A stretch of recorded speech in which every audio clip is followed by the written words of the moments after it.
নমস্কার প্রিয় দর্শক, সময় সময় চ্যানেলের বিশ্লেষণ অনুষ্ঠানে আপনাদের স্বাগত জানাচ্ছি। আশা করি আপনারা যে যেখানে আছেন ভালো আছেন, সুস্থ আছেন।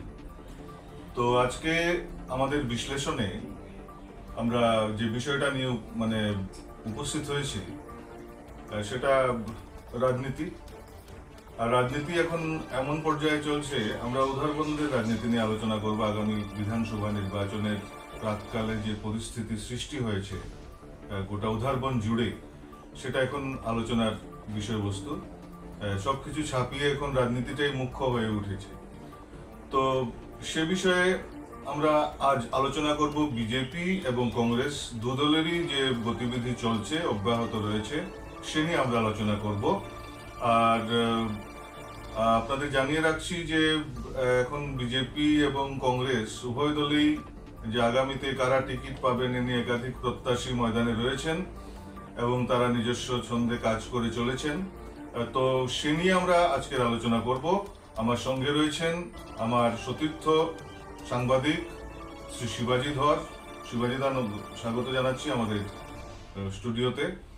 তো আমরা আলোচনার শুরুতেই আমি শিবাজিদার কাছে যাব এবং বিজেপির কি পরিস্থিতি উদারবন্দে বিরাজ করছে, কারা ময়দানে সক্রিয় রয়েছেন, চলাফেরা করছেন, সে ব্যাপারে একটু আলোকপাত করলে তুমি ভালো হয়। হ্যাঁ, ঠিকই বলেছো শিবাশিস। বিজেপি শাসক দল হওয়ার সুবাদে প্রতিদিন উদারবন্দে বিজেপির প্রার্থী সংখ্যা বেড়েই চলেছে। যেহেতু আমরা সাংবাদিকতা করি, তাই আমরা আমাদের কাছে যে খবর এখন পর্যন্ত এসছে, উদারবন্দে 1 ডজনের বেশি প্রার্থী প্রত্যাশী হয়ে ময়দান চষে বেড়াচ্ছে। আচ্ছা, এখন পর্যন্ত এটা ধরে নেওয়া যায় যে বিধায়ক মিহিরকান্তি সমহিমায় এখানে উদারবন্দে তিনি বিরাজ করছেন। মানে তার কোনো ঝুঁকি নেই। আচ্ছা। তিনি খুব আত্মবিশ্বাসী। আচ্ছা, যে তিনি আবারও টিকিট পাবেন। কিন্তু দেখা গেছে সাম্প্রতিককালে মুখ্যমন্ত্রী ডক্টর হিমন্ত বিশ্ব শর্মা এবং অসম প্রদেশ বিজেপি সভাপতি দিলীপ শইকিয়া একটা মন্তব্য করেছেন। তারপর 22 জনের একটা নামের তালিকা ভাইরাল হয়েছে। এই 22 জনের মধ্যে মিহিরকান্তি সুমেরও নাম আছে। এবং আরেকটা যেটা ঘটনা, সেটা আপনারা সবাই জানেন যে প্রবল দাবিদার ছিলেন উদারবন্দের কোনাথপুর কায়স্থ, তিনি রাজ্যসভায় চলে গেছেন, রাজ্যসভায় সাংসদ হয়েছেন। এই কোনাদের রাজ্যসভায় গমনের পর এবং মুখ্যমন্ত্রীর সাম্প্রতিক কড়া মনোভাবের পরে 22 জনের উপর বা 22টা সমষ্টির দলীয় বিধায়কের উপর কড়া মনোভাবের পর দেখা গেছে উদারবন্দে প্রার্থী প্রত্যাশীর সংখ্যা অনেক বেড়ে গেছে এবং কেউ কেউ ঘাঁটি ঘেরে বসেছেন উদারবন্দে। এর মধ্যে অন্যতম প্রবল দাবিদার হয়ে আছেন মৃদুল মজুমদার, যিনি নীলাভ মৃদুল মজুমদার, যাকে মৃদুল মজুমদার হিসাবে অনেকেই চেনেন। গত 3 দশক ধরে তিনি কংগ্রেস রাজনীতির সঙ্গে যুক্ত ছিলেন এবং মাত্র 5 বছর আগে তিনি গেরুয়া বসন পড়েছেন এবং বিজেপির এই কম সময়ের মধ্যে তিনি কাছাড় জেলার একাধিক বিধানসভা নির্বাচন চক্রে তিনি বিভিন্ন দায়িত্ব পালন করে এসেছেন সংগঠনের। এখানে একটু কথা কেটে বলছি যে শোনা যাচ্ছে যে তিনি যে অন্য দল থেকে এলেও তিনি দাবি করেছেন, শোনা যাচ্ছে বিভিন্ন মহলে, যে তার সঙ্গে গেরুয়া দলের সম্পর্কটা বেশ পুরনো। এই ব্যাপারে তুমি কিছু একটু আলোকপাত করো। হ্যাঁ, ঠিক বলেছো শিবাশিস।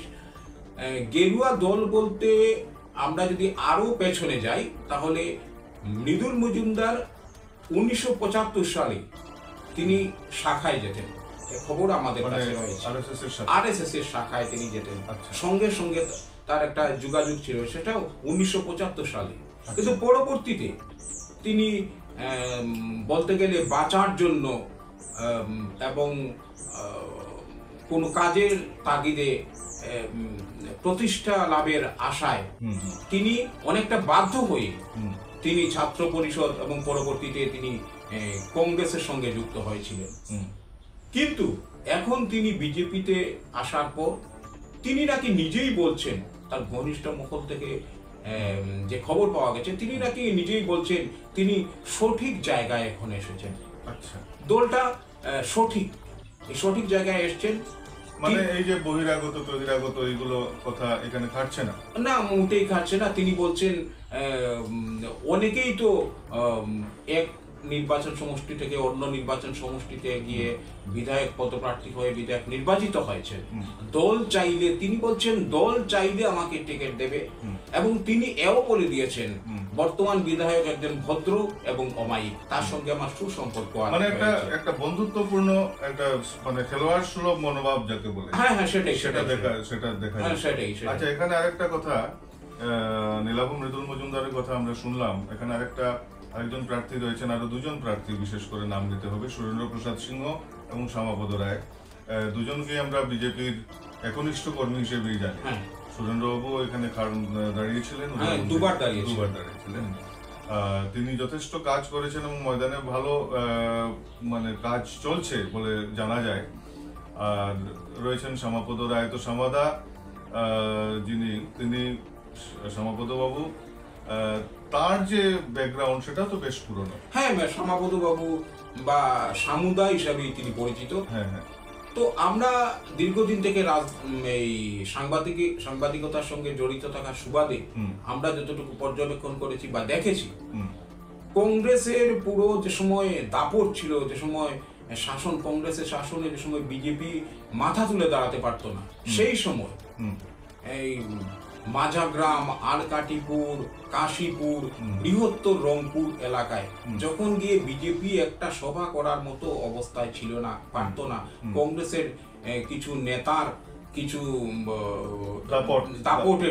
দাপটের জন্য সেই সময় থেকে শ্যামাপদ রায় রংপুর মন্ডল বিজেপির সভাপতি হয়ে তিনি প্রয়াত দ্বারিকা প্রসাদ যাদব এবং বরাক বিজেপির পিতামহ বা উত্তর পূর্বাঞ্চলের বিজেপির স্থপতি গোবিন্দ পুরকায়স্থকে সাথে নিয়ে তিনি ওইসব জায়গায় গেছেন এবং সংগঠন তৈরি করেছেন, এবং সেই সময় থেকে সংগঠন ধীরে ধীরে বিজেপির আজকের এই মজবুত অবস্থানে এসছে। ওইসব মাঝাগ্রাম, সেই কর্মকর্তাদের পরিশ্রমের ফলে এই জায়গায় দাঁড়িয়েছে। তো আমরা যে বিজেপির কথাগুলো শুনলাম, যে বিজেপি প্রার্থীদের যে বর্তমান ট্রেন্ড রয়েছে, তো সেই ট্রেন্ডটা আমরা প্রাথমিক যে ট্রেন্ড, যেটা আমরা বলতে পারি এটা প্রাথমিক মানে ট্রেন্ড, কারণ আরো সংখ্যা বৃদ্ধি হওয়ার একটা প্রবল সম্ভাবনা রয়েছে। তো সেদিকে আমরা এখন যাচ্ছি না, কারণ সেগুলো জিনিস তো এখনো পরিষ্কার হয়নি। অনেকের নামই শোনা যাচ্ছে, অনেকেই দাবি করছেন যে আমিও টিকিট চাইবো, কেন চাইবো না, আমার অধিকার আছে, ইত্যাদি ইত্যাদি। তো এখন আমরা একটু কংগ্রেসের ব্যাপারে একটু আলোচনা করি। তো এখন দেখা যাচ্ছে যে এটা একটা প্রচলিত ধারণা হয়ে গেছে যে কংগ্রেসের যেহেতু এখানে জগন্নাথ সিংহ একটা ঐতিহ্য, উদারবন্দের পুরনো অনেক দিন তিনি শাসন ক্ষমতায় ছিলেন, পরবর্তীতে তার ভ্রাতুষ্পুত্র শ্রী অজিত সিংহ তিনি প্রায় 17 বছর এখানে বিধায়ক ছিলেন, সংসদীয় সচিব এবং ক্যাবিনেট মিনিস্টার পর্যন্ত ছিলেন। তো সেই সুবাদে তিনি একমেবা দ্বিতীয়ম যাকে বলে, মানে একচ্ছত্র অধিপতি বা যাই বলি আমরা উদারবন্দে, সেটা একটা ধারণা তৈরি হয়ে গেছিল। কিন্তু পরবর্তীতে মিহিরকান্তির সঙ্গে অজিতবাবুর দুবার পরাজয়, সেই পরাজয়ের পর এখন শোনা যাচ্ছে যে এবার দল টিকিট দেবে কিনা 26-এ, সেটা একটা অনিশ্চয়তার মধ্যে।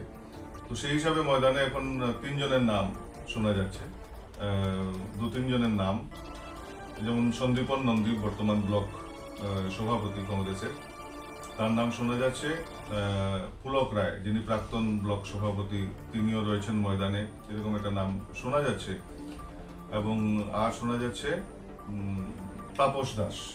তাপসবাবু তো সেল ট্যাক্স কমিশনার ছিলেন, উচ্চপদস্থ আমলা, এবং তিনি পরবর্তীতে মানে চাকরির পরে একটু রাজনীতিতে এসেছেন। কিন্তু এই হচ্ছে পরিস্থিতি।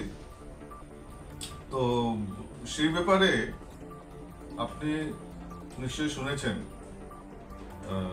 যে এখানে অজিত সিংহ তিনি গুয়াহাটিতে গেছেন এবং উধারপন বিধানসভায় যেহেতু এবার হিন্দু বাঙালি ভোটারের গুরুত্ব বেশি বেশি। তা সত্ত্বেও তিনি গুয়াহাটিতে গেছেন, তার সঙ্গে যদিও এভাবে আমরা বিশ্লেষণ করি না, কিন্তু দেখা গেছে যে একটা বিশেষ সম্প্রদায়ের কিছু দলীয় কর্মীকে নিয়ে তিনি গেছেন, যাতে একটা সেই কংগ্রেসের যে পুরনো সংখ্যালঘুর একমাত্র রক্ষাকর্তা হিসেবে দাবি করার একটা প্রবণতা, সেই হিসেবে হয়তো তিনি গেছেন যাতে একটা ভালো ভাবমূর্তি তার যায়। কিন্তু বাস্তব হচ্ছে গিয়ে এখানে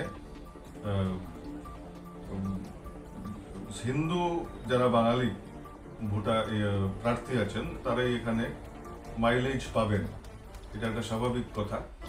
তো সেই হিসাবে অজিতের যে গতিবিধিটা, কিসের জন্য তিনি যাচ্ছেন, এবং শোনা যাচ্ছে তিনি একটু অনিশ্চয়তায় রয়েছেন টিকিট প্রাপ্তির ব্যাপারে, কারণ গৌরব গগৈ নতুন মুখ আনতে চাইছেন এবং কেন্দ্রীয় নেতৃত্ব জিতেন্দ্র সিংহ বা পৃথ্বীরাজ ষাঠে যারা রয়েছেন তারাও নতুন মুখ আনার পক্ষে, এরকম একটা শোনা যাচ্ছে। তো সেই হিসেবে আগামীতে কংগ্রেসেরও বেশ টিকিট প্রাপ্তির ব্যাপারটা বেশ উপভোগ্য হবে। এখন কি মনে হয় যে অজিত সিংহ যদি টিকিট পান তাহলে কি লড়াই হবে, অন্য কোনো প্রার্থী হলে কি লড়াই হবে না উদারবন্দী বিজেপি প্রার্থীর সঙ্গে? ঠিক বলেছো শিবাশিস, উদারবন্দে এবার সব মিলিয়ে পরিস্থিতি জটিল। বিজেপিরও যেমন প্রার্থী নিয়ে একটা ধোঁয়াশা চলছে, ঠিক তেমনি কংগ্রেসেরও একটা জটিল পরিস্থিতি। কারণ গৌরব গগৈ কোনো অবস্থাতেই তিনি চাইছেন না যে মানে পুরনোদের সুযোগ, তিনি চাইছেন নতুন মুখ, ইয়াং জেনারেশন সব সময়। এক্ষেত্রে অজিত সিং দুবার পরাজিত হয়েছে। এর থেকেও বড় কথা হচ্ছে যে অজিত সিং গত লোকসভা নির্বাচনের সময় তিনি ভালো ঠিক প্রচার করতে পারেননি, তিনি অসুস্থ হয়ে পড়েছিলেন, সেটা সবার জানা। ধলাই উপনির্বাচনের সময় তিনি ভালো করে প্রচারে নামতে পারেননি, সে সময়ে তিনি অসুস্থ হয়ে পড়েছিলেন বলে আমাদের কাছে খবর রয়েছে, এবং দুবার পরাজিত হয়েছে। তো দল চাইছে, বিশেষ করে গৌরব গগৈ চাইছেন, এবং যারা সম্প্রতি গুয়াহাটি থেকে যে পর্যবেক্ষকরা এসেছিলেন তাদের কাছে যে দলের ভেতর থেকে যে আবেদন গেছে, আমরা যতটুকু জেনেছি, এর মধ্যে তারা অনেকেই চাইছেন সন্দীপন নন্দী অথবা পুলক রায়, এদের দুজনকেই এরা চাইছেন বলে আমাদের তাপস দাসকে সত্যি কথা তাপস দাসকে নিয়ে সেরকম চর্চা নেই, সেই রকম চর্চা মনে হয় নেই, হয়তো তিনি কাজ করছেন। কিন্তু রাজনীতির জন্য যে জিনিসটা জরুরি সেটা হচ্ছে গিয়ে মানুষকে অনেক জিনিস জানাতে হয়। আজকাল সামাজিক মাধ্যম রয়েছে, সামাজিক মাধ্যমে সক্রিয়তা সেগুলো কিন্তু দলীয় নজরদারিতে থাকে এবং এগুলো মনিটরিং করা হয় যে সোশ্যাল মিডিয়ার যে গতিবিধিটা। যাই হোক, তো সেটা আমরা দেখলাম যে এখন দাঁড়িয়ে কংগ্রেসও অনিশ্চয়তার মধ্যে দাঁড়িয়ে টিকিট নিয়ে। এখানে একটা মজার কথা হচ্ছে যে ইদানিং আরেকটা কথা শোনা গেছিল, একটু অন্যরকম কথা শোনা গেছিল, যে ঘুরে ফিরে মিহির কান্তি সৌমি টিকিট পাবেন এবং ঘুরে ফিরে অজিত সিংহ টিকিট পাবেন। তো এক শ্রেণীর মানুষ এটাই মনে করেন, কারণ যেহেতু মিহির কান্তি সোম দুবার একজন পোড় খাওয়া নেতাকে পরাজিত করেছিলেন কম ভোটের ব্যবধানে, কিন্তু তবুও সেটা একটা অজিতবাবু আমাদের মিহিরবাবু মাইলেজ সেই জন্য একটা পেয়েছেন এবং পাচ্ছেন। কিন্তু এদিকে দলীয় হাইকমান্ড চাইছে যে 22 জন বিধায়কের, যেটা সম্প্রতি শোনা গিয়েছিল যে টিকিট পাবেন না এরকম একটা, এটা যদিও এটা পরিষ্কার কিছু নয় এবং কোনো স্বীকৃত কোনো দলিল নয়। হ্যাঁ, তো সেটা সে অনুযায়ী পরিস্থিতি আমরা কেউ আগাম ভবিষ্যৎবাণী করতে পারবো না কে টিকিট পাবেন না পাবেন। আপাতত উপভোগ্য কি কি রয়েছে সেগুলো আমরা প্রিয় দর্শকদের সামনে আমরা তুলে ধরার চেষ্টা করেছি। আর আগামীতে পরিস্থিতি কি দাঁড়াবে, পরিস্থিতি একটু বদলে যায় কিনা আমরা লক্ষ্য রাখবো, সচেতনভাবে এগুলো আমরা অনুসরণ করব যে কি হচ্ছে না হচ্ছে, আর পরবর্তীতে পরিস্থিতি আবার কি দাঁড়ায় সেদিকে সে নিয়ে আপনাদের সামনে আবার আমরা হাজির হব। আমাদের সঙ্গে থাকার জন্য আপনাদের অনেক অনেক ধন্যবাদ। যারা আমাদের পেজ ফলো করেননি ফলো করবেন, সাবস্ক্রাইব করবেন ইউটিউবে। ধন্যবাদ।